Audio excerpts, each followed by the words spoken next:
Hey guys, what's up? I'm Brian here doing another video for you guys, and this time I'm doing another wave rundown, which is going to be a rambling video, so there you go.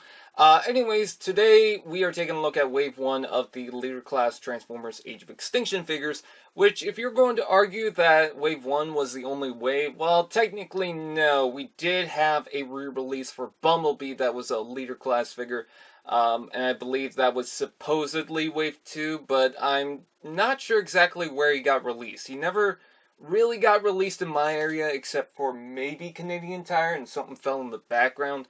Anyways, because it was in the flyer, but I'm not sure if they actually had the figure.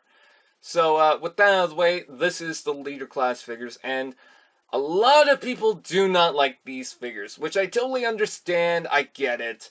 And some people think it's unfortunate that the Age of Extinction Leader Class Optimus Prime is getting a repaint in Transformers The Last Knight. Again, I totally understand that, but I think the Last Knight color scheme is a lot better. I mean, it definitely cleans itself up. It doesn't have the yellow sword. The blue and red seems to mix in a little better, especially because it doesn't have that chrome on the front of the chest. I just think that that version looks pretty good. But that's not the one we're talking about. We're talking about this one. And I think that the Optimus Prime isn't that bad. Sorry, I got distracted because something's still making noises in the background. Anyways, I don't think that the Optimus Prime is that bad. I think as a toy, it works. You know, kids can have fun with it. It's got its articulation and whatnot. It's pretty easy to transform. Like, I know people want from the first movie to go to the Revenge of the Fallen and do that all over again for the Transformers The Last Knight film. Because if anyone remembered, like, the first movie one was pretty good, and then when it went to the second one, it was so accurate. But I really don't expect that happening, especially with this design of Optimus Prime.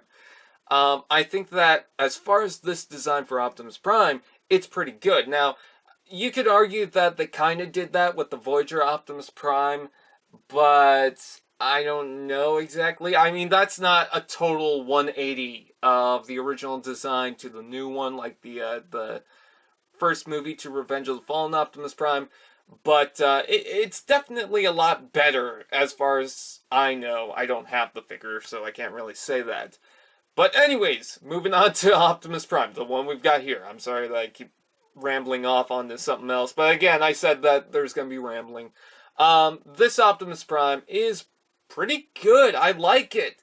I remember I got it at Kelowna because I was visiting my grandma out there.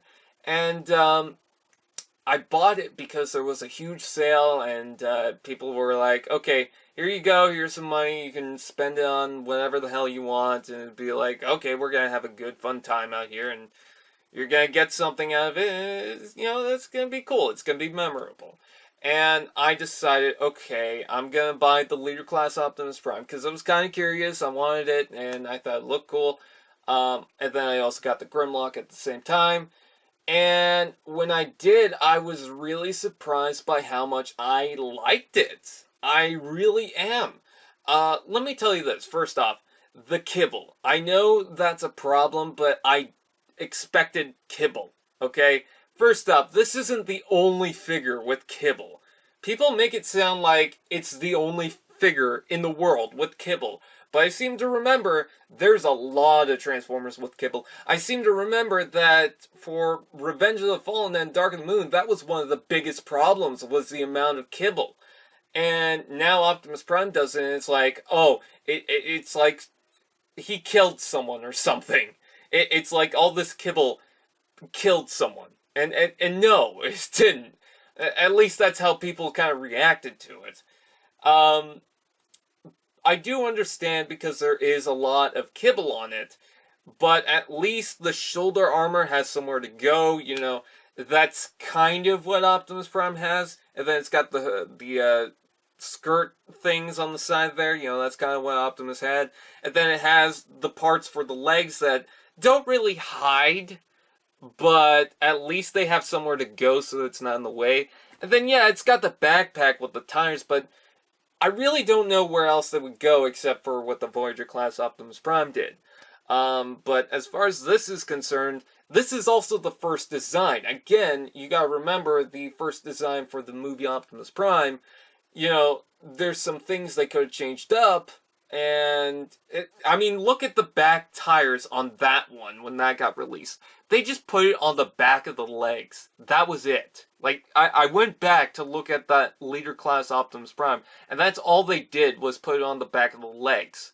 So, you know, I didn't really expect too much to come out of this, especially when you're going for a new design of Optimus Prime.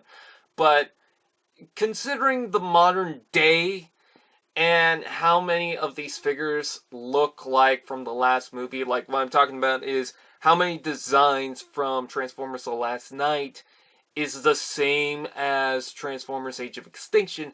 I really didn't expect that many new figures. I mean, especially when you take a look at Revenge of the Fallen, you know, they had some redesigns, but you gotta remember, they also reused a lot of designs, like the not leader class, the Voyager class Ironhide. The first one for Revenge of the Fallen was a repaint with the new weapon. The Ratchet was just a straight up repaint. I can't remember if the Bumblebee was a repaint. I think it was a remold. But they still repainted and reused some characters. Grindor, Scorponok was also a repaint.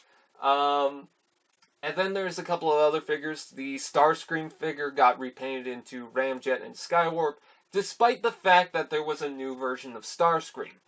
And, you know, they had a lot of characters and whatnot, which was pretty cool. But for Age of Extinction, they didn't have a lot of characters. They just had the main focused characters. So, again, I didn't really expect much coming off of Age of Extinction. And then The Last Night. You know, that's just something that I wanted to talk about. Again, this is going to be a rambling video. But anyways, with Optimus Prime, I don't think he's that bad. I like the weapons, despite the piss yellow sword. I like the molding of it. The Grimlock, I have a problem with, and that's the color scheme.